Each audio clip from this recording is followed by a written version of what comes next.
president reportedly demanded doctors sign NDAs before treating him in 2019. By Eric Lutz, October 8, 2021 imagines that Donald Trump carries a stack of non-disclosure agreements around with him like business cards, ready to hand one out whenever needed.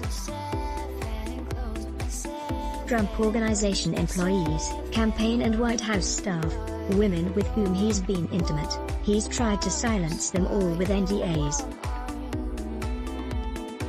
With some notable exceptions, this has generally worked out for him in the past. So given the way NDAs have helped him obscure his shady business practices, corrupt politicking, and sordid personal life, perhaps it makes sense that he try to use confidentiality agreements to conceal another sensitive matter, his health.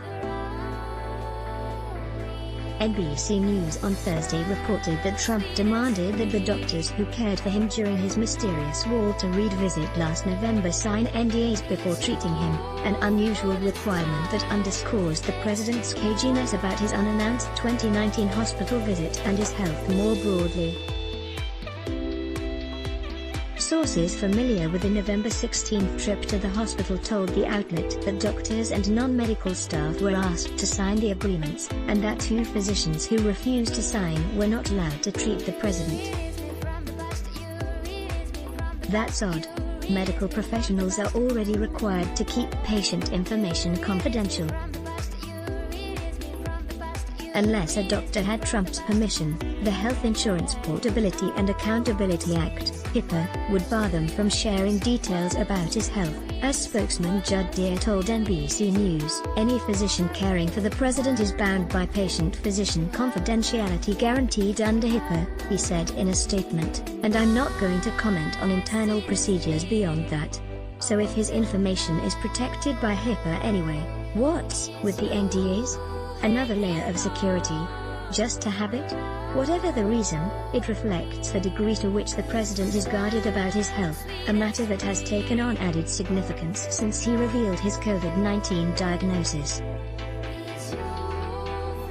Clear and accurate information about his illness, including its timeline and severity, has been hard to come by. He and the White House have done their typical obfuscation.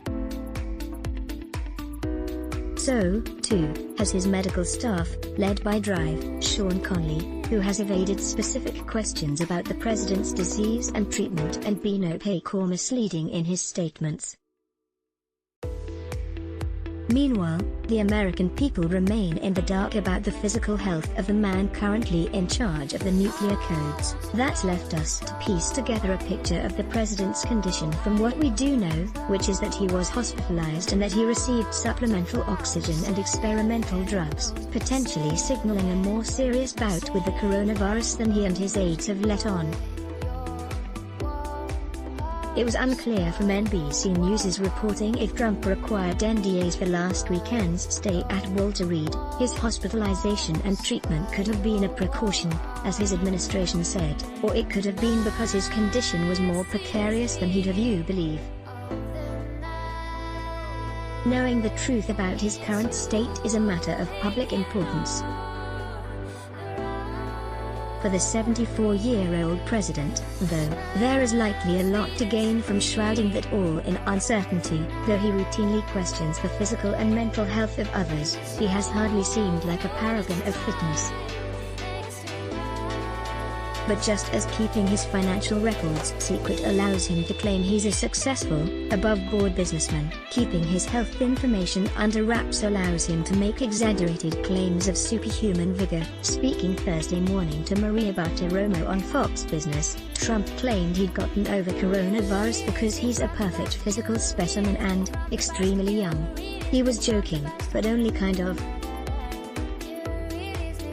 Seriously, he said later. I'm in good health. More great stories from Vanity Fair. Progressives are going rogue to flip Pennsylvania for Biden. White House reporters fume over Team Trump's reckless COVID response. Why anti-Trump attack ads might actually be helping him. Tax mess aside, can Trump pay off his $1 billion in debt? News media begins to contemplate a post-Trump White House. The Kimberly Guilfoyle sexual harassment allegations get even darker. As Trump falters, Democrats see an expanding 2020 Senate map. From the archive, inside Trump's twisted, epic battle for Mar-a-Lago. Not a subscriber? Join Vanity Fair to receive full access to VF.com and the complete online archive now. Let's block ads. Why? Show your love for him. Click the link in description. Thanks for watching.